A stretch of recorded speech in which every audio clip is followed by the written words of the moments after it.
Max of Rochester, the Handy Andy Realtor team, with another video blog here. Today it's all about move-up buyers. In a previous video we talked about the opportunity that a first-time home buyer has right now in this market, with interest rates as low as they are and home prices down. But what about a move-up buyer? And by move-up buyer I mean someone who currently owns and is going to look to sell and move up to that next level property. So what about that person? Let's look at that. Let's say you're someone who bought a house in 2006 and you bought it for $170,000. And today you're being told in 2011 it's worth $150,000. So since '06 you've experienced a $20,000 drop in value, and that's about a 12% decrease. Well, that right there is enough to make most sellers say, I'm not moving, we'll stay here until property values come back up to what they were in '06, and then I can sell and break even. Well, there's a problem with that thought. When you move up, let's look at this. Let's say in 2011 you'd like to buy a house that's priced at $250,000. Okay? But you're going to hold off because you don't want to take a $20,000 hit. You'll hold off till property values on yours go back up to what they were in '06. The problem is that this one goes up as well. And that means a 12% increase over here would bring this property value back up to $280,000.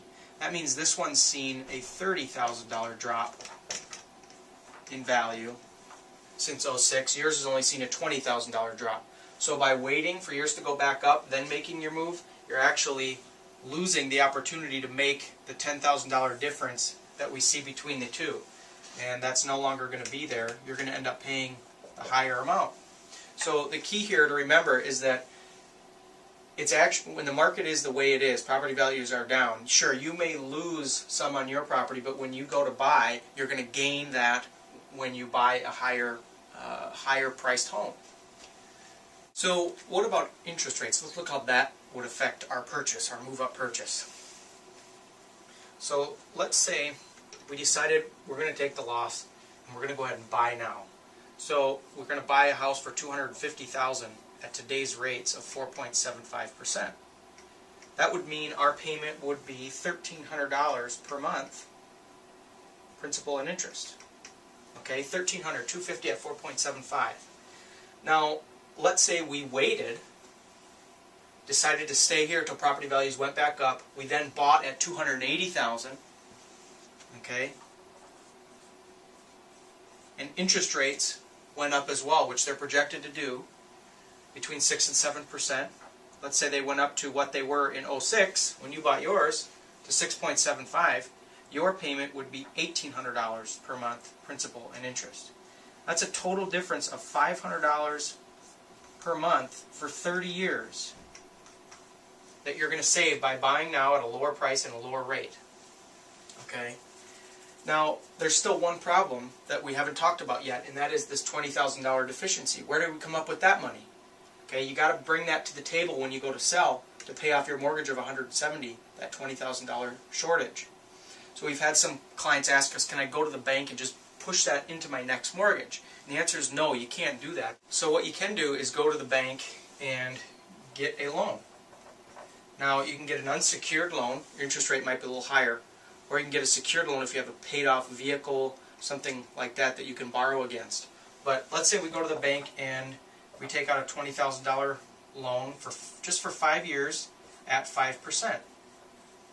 Our payment's going to be $377 per month, just for 5 years. Okay? So let's look at this. Here's the option we would have taken. We'd be buying now in today's market for the lower price, the lower rate, and having a payment of $1,300 per month. Plus, for the 5 years, first 5 years, we have this other payment over here of $377. So we'd have a total payment of $1,677 per month for 5 years. Then it would go down to $1,300 for the remaining 25 years of the life of our loan. Okay? That's if we moved now, took the loss, took out the loan, bought low interest rate and low price. Now let's say we waited, and we waited for ours to come back to regular value in '06, and then this one went up, and we bought the $280,000 at the higher rate, $1,800 a month. Our payment would be $1,800 a month for 30 years, and that's that. So you tell me which one you'd rather have: $1,677 for 5 years, and then $1,300 for the next 25, or $1,800 a month fixed for the next 30 years. So if you're finding yourself saying, we need to move, but we can't afford to, I think after looking at these numbers, you'll realize that now is actually a good time to do it, despite what you might hear in the news. I challenge you to take this same equation and fill in your situation here, and see what the numbers are, and then you can decide from a financial standpoint whether it makes sense for you to make a move or not. If you have any questions, visit our website, handyandyrealtor.com. And for a really cool way to instantly find out what your property value might be in today's market, you can visit a local website, and that is housevaluesrochester.com.